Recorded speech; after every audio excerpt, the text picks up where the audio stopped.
வணக்கம். நான் மகேஸ்வரி சிவபாலன். எல்லாரும் எப்படி இருக்கீங்க? நல்லா இருக்கீங்களா? சாப்பிட்டீங்களா? உங்களோட முடி கொட்டுறத நிறுத்தி, முடிய நல்லா நீளமாவும், அடர்த்தியாவும், ஆரோக்கியமாவும் வளர வைக்கிறதுக்கு, இன்னைக்கு பாரம்பரிய மூலிகை பத்து போடுதல் பார்க்கலாமா? என்னோட முடி எவ்வளவு நீளமா இருந்தது அப்படிங்கிறது உங்க எல்லாருக்குமே தெரியும். உங்க கண்ணு முன்னாடியே என்னோட முடிய கட் பண்ணி, உங்க கண்ணு முன்னாடியே இந்த அளவுக்கு நான் வளர்த்துருக்கேன். என்னோட முடி நல்லா அடர்த்தியாவும், நல்லாவும் வளர்ந்திருக்கு. "உனக்கு என்னம்மா? உன்னோட முடி வந்து நல்லா வளரக்கூடியது, வளரும்" அப்படின்னு வந்து சொல்லுவீங்க. நெறைய பேர் என்ன சொல்லுவாங்கன்னா, "சிஸ்டர் உங்களை விட எனக்கு முடி நல்லா நெறையா இருந்தது. 2 கல்யாணம் ஆகி 2 குழந்தை பிறந்த பிறகு என்னோட முடி எல்லாமே கொட்டி போயிடுச்சு. கட் பண்ணி விட்டேன். அதுக்கப்புறம் வளரவே மாட்டேங்குது" அப்படின்னும் வந்து சொல்லுவாங்க. இப்ப எனக்கும் வந்து 38 வயசு ஆகுது. எனக்கும் 2 பசங்க இருக்காங்க.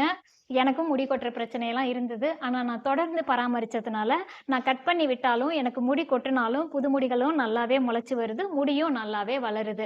இப்ப சில பேர் என்ன சொல்றாங்கன்னா, "நீங்க ஹேர் பேக் போட்டா, எண்ணெய் வச்சாலாம் முடி வளருமா?" அப்படின்னு சொல்றாங்க. அதுக்கு பதிலா நீங்க இந்த ஹேர் சீரம் வாங்கி பயன்படுத்துங்க. உங்களுக்கு நல்லாவே முடி வளரும் அப்படின்னு சொல்றாங்க. நீங்க பயன்படுத்துற ஹேர் சீரம் வந்து ஆயில் டைப்பா, அதுல எந்த ஒரு கெமிக்கலும் இல்லாம இருந்தது அப்படின்னா, ரொம்ப நல்லாருக்கும். அதே நேரம் நீங்க கெமிக்கல் டைப் சீரம் பயன்படுத்துறீங்க அப்படின்னா, அதோட சைட் எஃபெக்ட் வந்து உங்களுக்கு போக போக தான் தெரியும். வயசாக ஆக உங்களோட ஸ்கேல்ப் வந்து ரொம்பவே டேமேஜ் ஆயிட்டே போகும். என்னதான் இருந்தாலும் கெமிக்கல், கெமிக்கல் தான். அதெல்லாம் இல்லாம நம்ம நல்ல இயற்கையான ஆயுர்வேத முறையில நம்ம தலைமுடிய பராமரிச்சோம் அப்படின்னா, நமக்கு எப்பவுமே லைஃப் லாங் நல்ல ஒரு ஆரோக்கியமான தலைமுடி நமக்கு இருக்கும். இத ஒரு முறை நீங்க தயார் பண்ணீங்க அப்படின்னா, 15 நாள் வரையிலும் குளிர்சாதன பெட்டியில வச்சிருந்து, நம்ம 2 நாளைக்கு ஒரு முறைன்னு எடுத்து பயன்படுத்திக்கலாம். ஒரு அரவை இயந்திரத்துல 5 தேக்கரண்டி வெந்தயம் சேர்த்துக்கிறேன். இந்த வெந்தயத்துல இரும்பு, புரதம், நிக்கோட்டினிக் அமிலம் இருக்கிறதுனால, உங்களுக்கு முடி கொட்டுறத நல்லாவே கட்டுப்படுத்தும். அடுத்து நான் 5 தேக்கரண்டி ரோஸ்மெரி எடுத்துக்கிறேன். இந்த ரோஸ்மெரி உச்சந்தலையில ரத்த ஓட்டத்த அதிகப்படுத்தி, புதிய முடி வளர்ச்சியையும் தூண்டும்.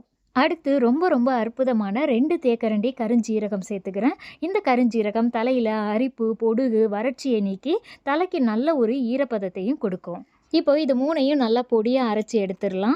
அடுப்புல ஒரு பாத்திரம் வச்சுட்டு, அதுல சாதம் வடிச்ச கஞ்சி தண்ணி 500 மில்லி அளவுக்கு சேர்த்துக்கிறேன். இந்த சாதம் வடிச்ச கஞ்சி தண்ணி இருக்கே, அவ்ளோ அற்புதமானது. இந்த கஞ்சி தண்ணிய பண்டைய காலத்துல இருந்து பாரம்பரியமா நம்ம பயன்படுத்திட்டு இருக்கோம். "இதெல்லாம் பயன்படுத்தாதீங்க, உங்களுக்கு வேலையே செய்யாது. கெமிக்கல் ஹேர் சீரம் பயன்படுத்துங்க" அப்படின்லாம் சொல்றாங்க. இது பக்கத்துல சீரம்லாம் நிக்க கூட முடியாது. அந்த அளவுக்கு நன்மைகள் இதுல நிறைந்திருக்கு.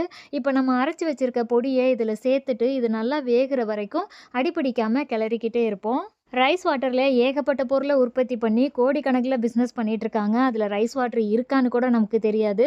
இன்னும் கொஞ்ச நாளையில ரைஸ் வாட்டர், ஹேர் சீரம் கூட வந்தாலும் வரும். இப்போ இது நல்லா வெந்து திக்கா மாறிடுச்சு. அடுப்ப ஆஃப் பண்ணிட்டு இறக்கி ஒரு ஓரமா வச்சிரலாம். இது நல்லா ஆறட்டும்.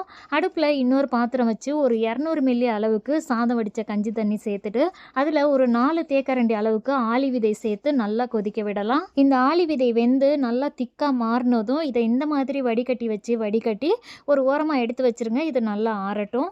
நம்ம ஏற்கனவே தயார் பண்ணி ஆற வச்சிருக்க ரோஸ்மெரி வெந்தயம் நல்லா ஆறி கெட்டியா மாறிடுச்சு. இப்ப இத ஒரு அரவை இயந்திரத்துல சேர்த்துறலாம். வடிகட்டி ஆற வச்சிருந்த ஆளி விதை பாருங்க எவ்வளோ அருமையா இருக்குன்னு. இது நல்லா ஆறின பிறகு இதையும் வந்து இந்த அரவை இயந்திரத்துல சேர்த்துட்டு, தண்ணி சேர்க்காம நல்லா அரைச்சு எடுத்துறலாம். இத நல்லா அரைச்ச பிறகு பாருங்க, இந்த அளவுக்கு கெட்டியா இருந்தது அப்படின்னா ரொம்ப நல்லாயிருக்கும்.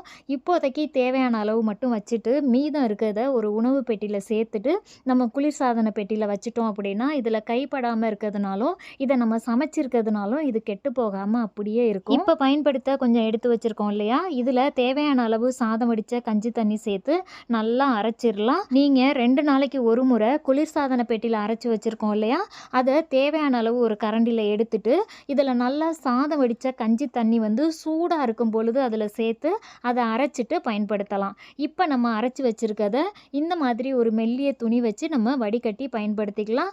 இல்லைன்னா வடிகட்டாமலும் நம்ம பயன்படுத்தலாம். எவ்வளவு அருமையான ஒரு மூலிகை கலவை பார்த்தீங்களா? பார்க்குறதுக்கே அவ்வளோ அருமையாக இருக்குது.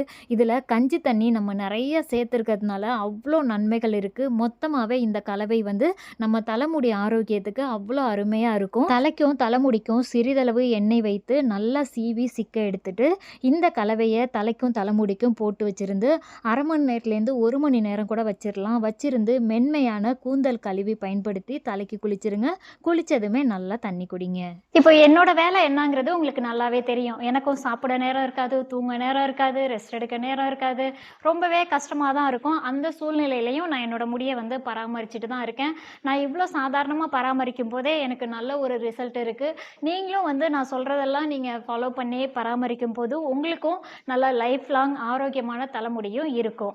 இந்த வீடியோவுக்கு ஒரு லைக் பண்ணி சப்போர்ட் பண்ணிக்கோங்க. அப்படியே நம்ம சேனல சப்ஸ்கிரைப் பண்ணிக்கோங்க. இந்த மாதிரி உங்களுக்காக சூப்பரான வீடியோஸ் வந்துகிட்டே இருக்கு.